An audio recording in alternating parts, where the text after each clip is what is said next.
लोक सेवा आयोग के द्वारा उनकी नौकरी से आप ऐसे नहीं कि एक झटके में उनको नौकरी से निकाल दे, ठीक है।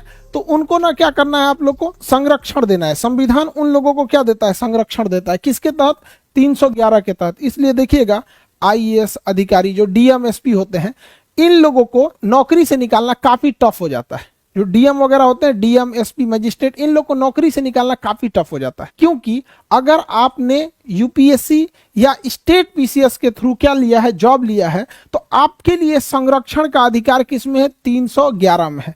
किसमें दिया गया है, 311 में दिया गया है, ठीक है।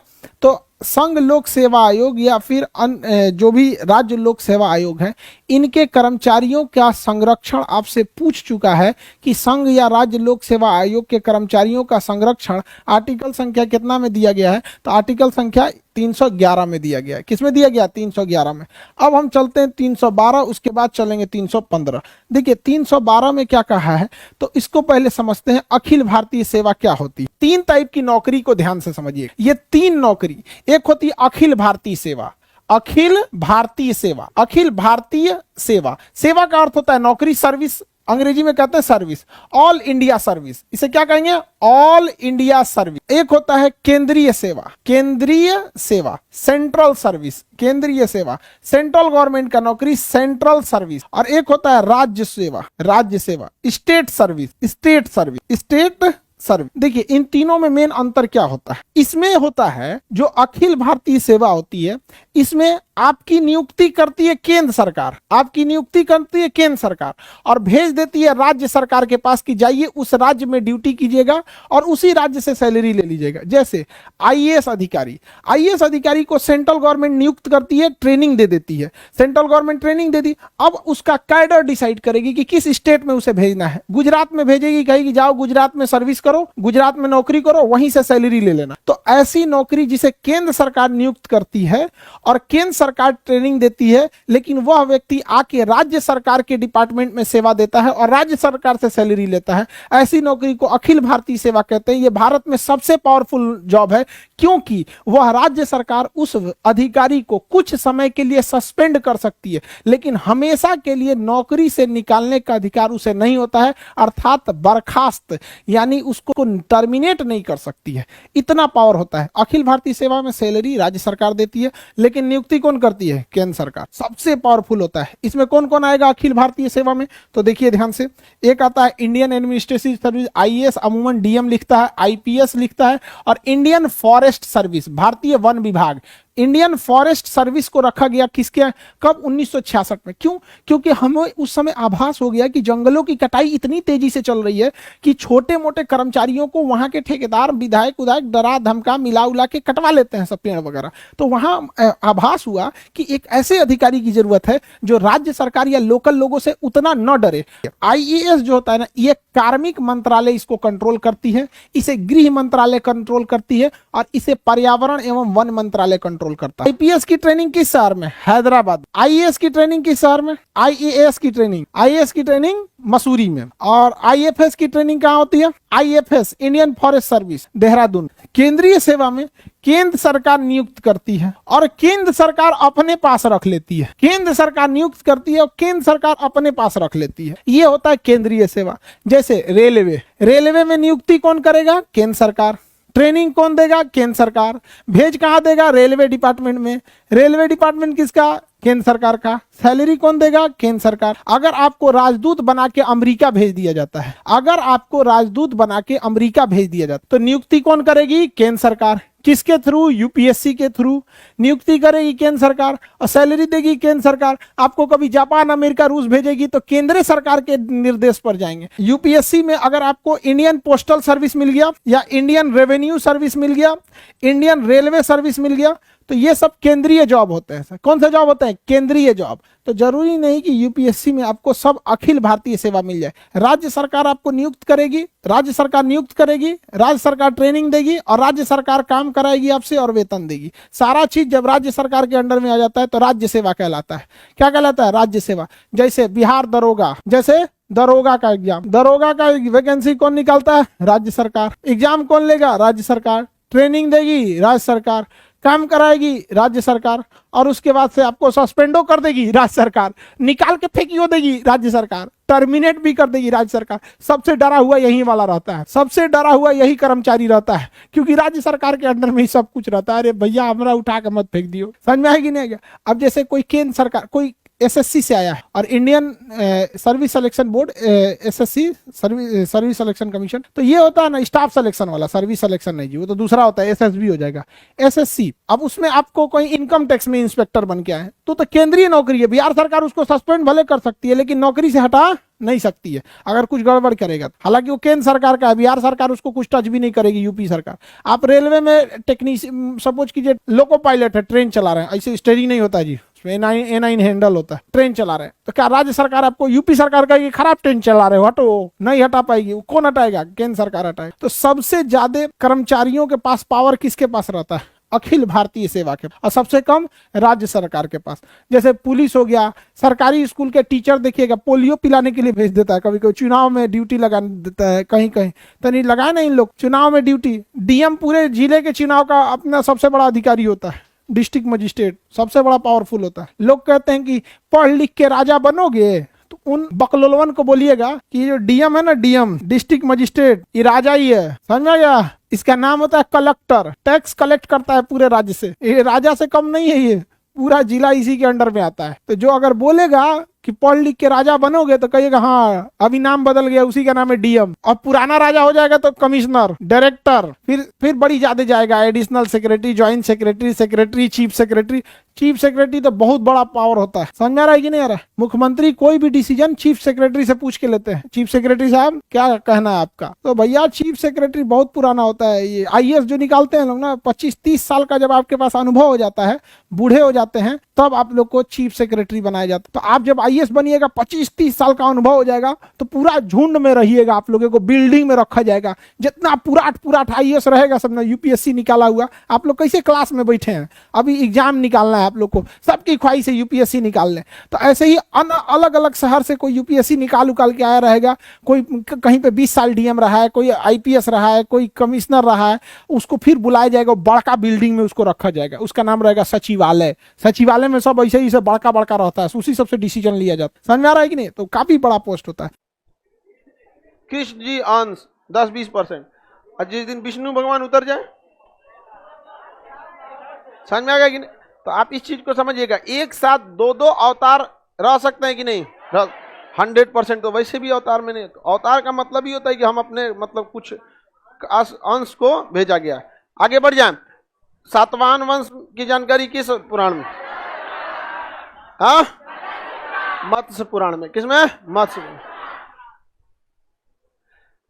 ऑनलाइन वाले कैसे क्वेश्चन अटेम्प्ट करेंगे? अटेम्प्ट करेंगे आप लोग, टेंशन क्या लेते हैं?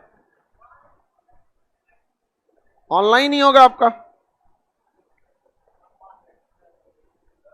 ऑनलाइन आपको फॉर्म आता है, उसका टाइमिंग दे दिया जाएगा, इस टाइम पे भर दीजिए, खटाखट दे दीजिए वहां पर, समझ में कि नहीं? और एआई सिस्टम होता है, कैमरा का लोकेशन आपसे वो मांग लेगा, एक्सेस कहाँ देख रहे हैं यहाँ पता चल जाएगा, हर चीज होता है वो। अब वो कहा जाता था ना संविधान में, we the people of India, हम भारत के लोग। अभी हो गया we the data of India हम लोग इंसान नहीं रह गए, डाटा हो गए। हम क्या खा रहे हैं, क्या कर रहे हैं, सब पे नजर किसका है? गूगला का। आगे बढ़ जाएं, बताइए, धार्मिक के साथ साथ ऐतिहासिक जानकारी मिलती है पुराणों से। वेदों का वेद, पांचवा वेद, वेदों का वेद, वेदों का वेद पुराण, लौ महर्षि ऋषि तथा उग्र सर्व। लेकिन इस समय यहां पर कहा गया था कि स्त्री जो होती हैं, फीमेल, इसको नहीं पढ़ सकती हैं, और ना ही SC ST से पढ़ सकते हैं। भले सुन सकते हैं, समझ में आ गया कि नहीं, लेकिन पढ़ नहीं सकते। गलत बात है कि नहीं? ऐसा क्या है भाई स्त्री लोग में आज? लेकिन हर जगह में स्त्री आगे हैं, अब तो वेद भी पढ़ा भी रही हैं। एक समय आया था जब इन पे पढ़ने पर भी क्या लगाया गया था? बैन लगाया गया था। तो बताइए, क्या महिलाएं और SC ST पढ़ सकते हैं? अभी के समय नहीं, उस समय नहीं। इसमें कुछ दिमाग ही नहीं लगाना है। कोनो नियम प्रतिबंध होगा ना, पहले का समय में महिला और SC ST, महिला और SC/ST।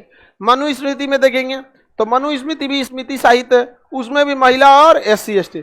कई जगह इन लोग को रोक लगा दिया गया है, ये सब बहुत सारा उटपटांग चीजें हैं कई जगह पे। इसलिए देखिएगा ना, बहुत समय में SC/ST समाज के लोग मनुस्मृति का बहुत विरोध करते हैं। रीजन भी है उसके पीछे कि ये लोग SC/ST को उस समय ज्यादा महत्व नहीं दिया गया, और कोई फर्क नहीं पड़ता है SC/ST या किसी चीज से। अमीर की मेंटेलिटी और गरीब की मेंटेलिटी अलग अलग हो ही जाती है। फर्क पड़ता है कि आप किस तरह के माहौल में रहें। अब एकदम ज़्यादा गरीबी में रहिएगा बहुत ज़्यादा, तो आप देखेंगे तो ज़्यादातर गरीबी की वजह से लोग पढ़ाई छोड़ देते हैं। जैसे पढ़ाई छोड़ेंगे आपका स्टेटस गिरेगा, पढ़ाई छोड़ देंगे तो खाली समय मिलेगा, खैनी बनाना सीख जाएंगे, टेम्पू चलाना सीख जाएंगे, ये सब। तो वो तो रोजगार के लिए कुछ ना कुछ करेगा कि नहीं करेगा भाई। अब उसको शिक्षा मिला नहीं तो रोजगार के लिए कुछ करेगा, कोई मजदूरी करेगा, कोई गाड़ी चलाएगा, कोई कुछ करेगा। तो अगर कोई व्यक्ति शिक्षित हो रहा है तो उसका लेवल अलग ही हो जाएगा, और कोई शिक्षित नहीं हो रहा है तो उसका लेवल गिर ही जाएगा। तो बहुत मायने रखता है आपका फाइनेंशियल स्टेटस कैसा है और एजुकेशनल स्टेटस कैसा है, इस पर आपका रहन सहन बहुत मायने रखता है। आप सब लोग एक साथ पढ़ते हैं, यहाँ आपको कभी एहसास नहीं होगा कि कौन SC/ST OBC जनरल, कोई पता ही नहीं चलेगा। लेकिन अगर वही एजुकेशन नहीं है, गांव में जाके देखेंगे तो गरीब लोग जो एजुकेशन की वजह से छूट गए, अक्सर एक चीज देखा जाता है SC/ST में एजुकेशन का अभाव इस बात का है, लेकिन अगर गौर से देखिएगा तो SC/ST में एजुकेशन का मुख्य रूप से अभाव गरीबी के कारण है। कोई ये नहीं चाहता है कि हमारा बेटा नहीं पढ़े, चाहे किसी जाति का हो, SC/ST OBC माइनॉरिटी कहीं का भी। तो गरीबी भी एक बहुत बड़ी कारण बन गई।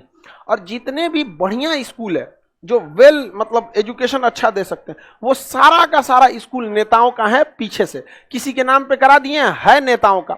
अब ये बताओ, नेताओं के हाथ में सरकार रहती है, अगर ये सरकारी स्कूल बढ़िया कर दे तो गरीब उसमें पढ़ लेगा। तो इनका करोड़ों का स्कूलों में फीस कौन देगा? 5,000 रुपया महीना जी।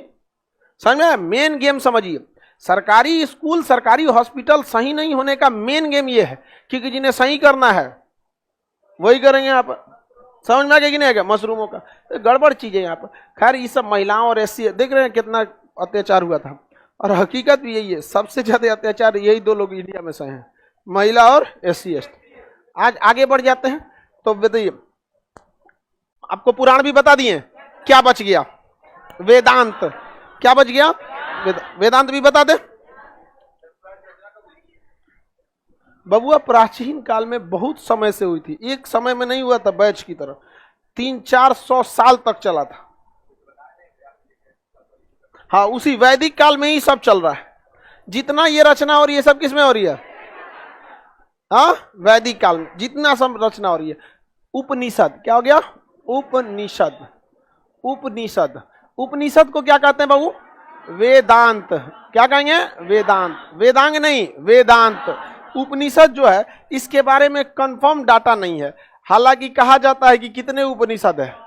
100, लेकिन इनमें से पूरी तरह से मिले कितने हैं? 13।